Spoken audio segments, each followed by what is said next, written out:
আসসালামু আলাইকুম। আমি মোহাম্মদ সালাউদ্দিন সবাইকে সালাম ও শুভেচ্ছা জানাচ্ছি পৃথিবীর যে প্রান্ত থেকেই দেখছেন। বর্তমানে বাংলাদেশের রাজনৈতিক প্রেক্ষাপটে সবচেয়ে নতুন একটি মাত্রা যোগ হয়েছে এবং সবচেয়ে আলোচিত বিষয় হচ্ছে যে বাংলাদেশের উপরে কি মার্কিন যুক্তরাষ্ট্র স্যাংশন দিচ্ছে। আর এই গ্লোবাল ভিলেজে আমরা জানি যে একটি দেশ আরেকটি দেশের উপর নির্ভরশীল এবং একটি দেশের সাথে আরেকটি দেশের অনেক বিষয় নিয়ে ব্যবসা বাণিজ্য অনেকগুলো বিষয় সম্পৃক্ত থাকে। তো সেই প্রেক্ষাপটে যদি মার্কিন যুক্তরাষ্ট্র যদি বাংলাদেশের উপর স্যাংশন দেয় তাহলে বাংলাদেশের ভবিষ্যৎ কোন দিকে যাবে এবং বর্তমানে যে আমাদের যে বাংলাদেশে যে অবৈধভাবে দখলকারী মোহাম্মদ ইউনূস তার অবস্থা কি হবে, তার ভবিষ্যৎ কি হবে। এইগুলো নিয়ে সারা বিশ্বেই বাংলা ভাষাভাষীদের মধ্যে আলোচনা হচ্ছে এবং প্রত্যেকটি বাঙালি এই বিষয়টি নিয়ে কনসার্ন, দেশপ্রেমিক প্রত্যেকটি মানুষ এই বিষয়টি নিয়ে কনসার্ন। কারণ হচ্ছে যদি বাংলাদেশের উপর স্যাংশন দেওয়া হয় তাহলে বাংলাদেশের অর্থনৈতিক ভবিষ্যৎ কি হবে, আমাদের পরবর্তী প্রজন্মের ভবিষ্যৎ কি হবে, আমাদের পরিবারের ভবিষ্যৎ কি হবে, ব্যবসা বাণিজ্যের কি অবস্থা হবে। আর সর্বোপরি এই সুৎখোর মহাজন ইউনূসের যে সর্বশেষ গন্তব্য ছিল মার্কিন যুক্তরাষ্ট্র, তার ভবিষ্যৎ কি হবে। সে কি মার্কিন যুক্তরাষ্ট্র পালাতে পারবে না পালাতে পারবে না, নাকি মানুষের গণদোলায় খেয়ে বাংলাদেশেই মারা যাবে। এই বিষয়টি নিয়ে আলোচনা হচ্ছে। এই বিষয়টি আলোচনার মাত্রাটি আরেকটু বৃদ্ধি পেয়েছে যখন সাম্প্রতিককালে এনডিটিভিতে একটি নিউজ হয়েছে এবং সেই নিউজে প্রতিবেদনে একজন ভারতীয় বংশোদ্ভূত একজন আমেরিকান, তার নাম হচ্ছে ডক্টর ভারত বড়াই, উনি একটি সাক্ষাৎকার দিয়েছেন এবং উনি বলেছেন যে ওনার বক্তব্যটা এনডিটিভিতে ঠিক এইভাবে আসছে যে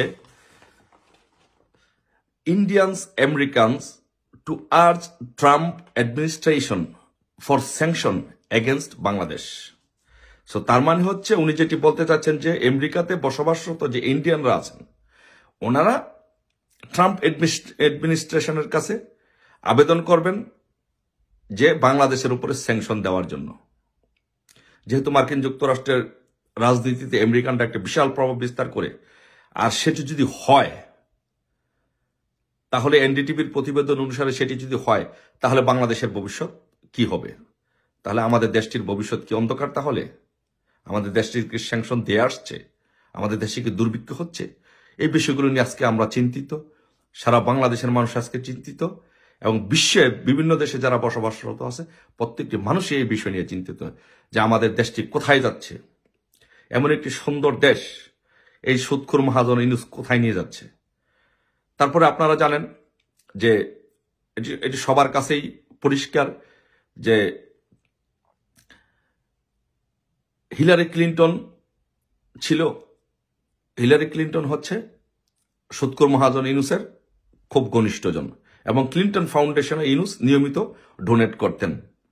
তো সেই জন্য ডোনাল্ড ট্রাম্প ইউনূসের প্রতি স্বভাবতই যেহেতু তার প্রতিপক্ষ, তার এন্টি, এই জন্য ডোনাল্ড ট্রাম্প তার নির্বাচনের আগে তার টুইটারে, যেটি এখন এক্স হয়ে গিয়েছে, এখানে বলেছে সে নিজেই বাংলাদেশে যে বসবাসরত মাইনরিটি আছে তাদের উপরে যে হামলা হচ্ছে, তাদের উপরে যে আক্রমণ হচ্ছে, তাদের বাড়িতে যে আক্রমণ হচ্ছে, ব্যবসা বাণিজ্য যে আক্রমণ হচ্ছে, তাদের বাড়িতে যে আগুন দেওয়া হচ্ছে, এগুলো নিয়ে ডোনাল্ড ট্রাম্প নিজেই তার টুইটারে বর্তমান এক্সে সে কনসার্ন প্রকাশ করেছে।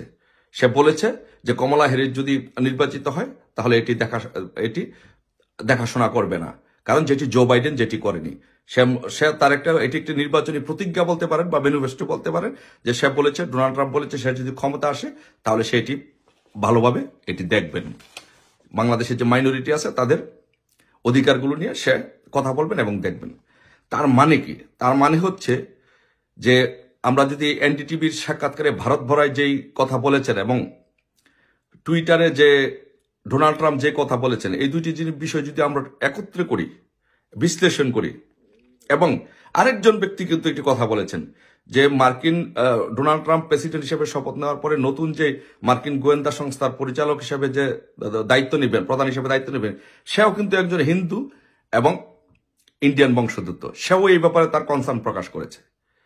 তার মানে সমগ্র বিষয়গুলো যদি আমরা একত্রে আলোচনা করি, সমগ্র বিষয়গুলোকে যদি আমরা বিশ্লেষণ করি, তাহলে দেখব যে বাংলাদেশের উপরে মার্কিন যুক্তরাষ্ট্রের স্যাংশন কিন্তু আসছে। তো মার্কিন যুক্তরাষ্ট্রের স্যাংশন যদি বাংলাদেশের উপরে ধেয়ে আসে, তাহলে কাদের উপরে আসবে, কারা আক্রান্ত হবে? দেখেন, প্রথম যদি আপনি বলেন যে ব্যক্তি পর্যায়ে স্যাংশন আসবে, সেই ব্যক্তি পর্যায়ে হবে, উপদেষ্টারা হবে আসিফ, নাহিদ, মাহফুজ, যারা বাংলাদেশকে একটি জঙ্গি রাষ্ট্র বানাতে চাচ্ছে, যারা হিন্দুদের উপরে হামলা করার জন্য উস্কে দিচ্ছে।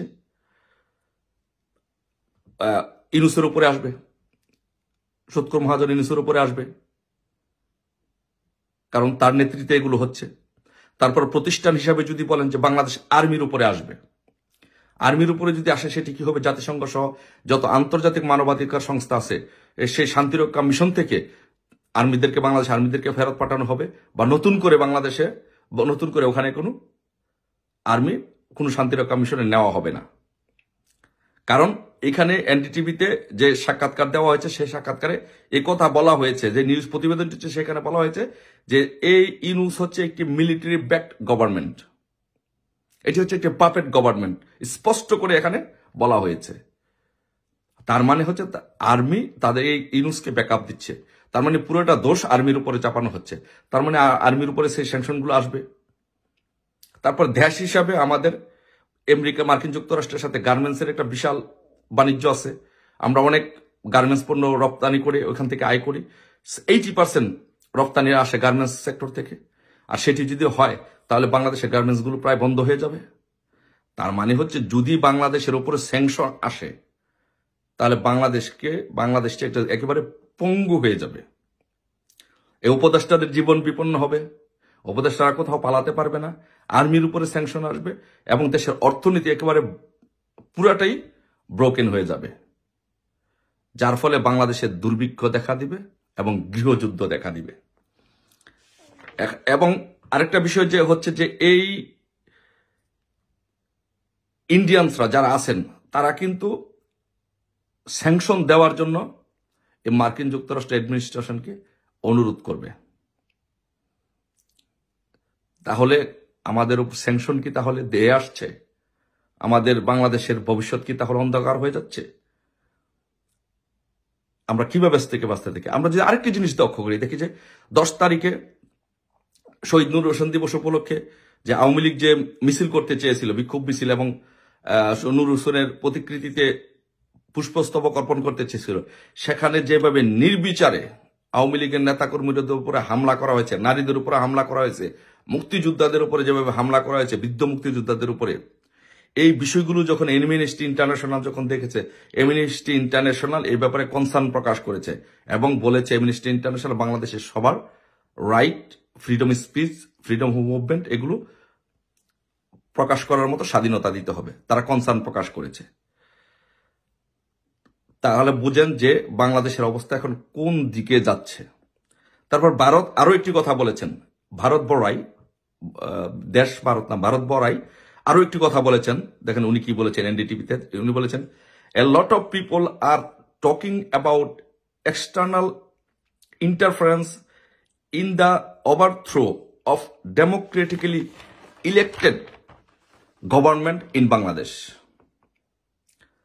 তিনি আরো বলেছেন যে some people think that the democrats engineer the coup in Bangladesh in their countries, both Bangladesh and Pakistan.